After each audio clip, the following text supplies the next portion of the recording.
I approve of the way that the administration has handled the Epstein debacle or whatever it's called. You know, it's hard to say, hard to know. I know that there's some laws involved. I've been watching when they talk about getting the grand jury testimony revealed, released. I guess it's going to be highly, highly marked up. You know what I'm saying? So I don't know. I'm not a lawyer. Don't play one on TV. Is this something that's normally done? Is this highly unusual? Will people fault the Trump administration for doing it the way they do? I don't know that much about the law, but I do know this. It needs to come to an end. They need to get all this out that they can and then say, okay, we're done.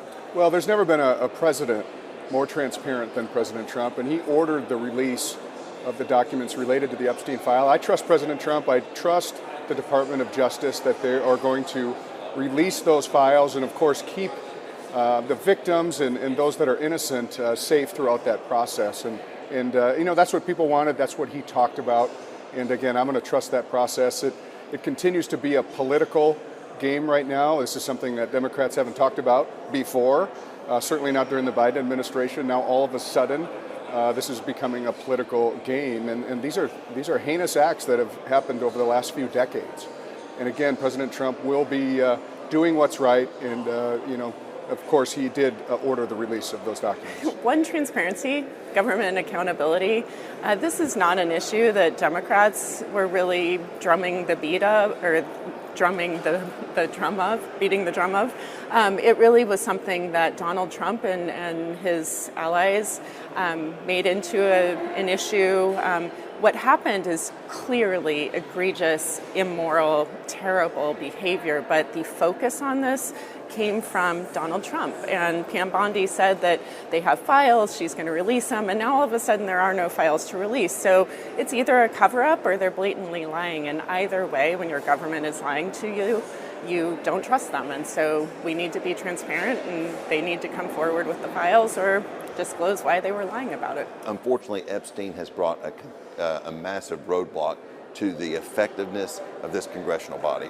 And it is just creating this bottleneck because the committee can't effectively meet because of this onslaught of amendments dealing with Epstein. I don't care. I don't care what gets dumped, but all I know is I'm not up here able to do my job. I hate wasting time, and this is a colossal waste of time. But you know what? If it allows us to move forward, dump them out there. I don't care. But I know I want to work for the citizens of Florida to make their lives better, more prosperous. I want to give them more freedom, but this thing does not help. I support full transparency here, as do the American people and the people of New York 22. So in an attempt to achieve that level of transparency, what has happened in the Rules Committee, which I support, are proposed amendments. Those amendments say that the Epstein files should be released.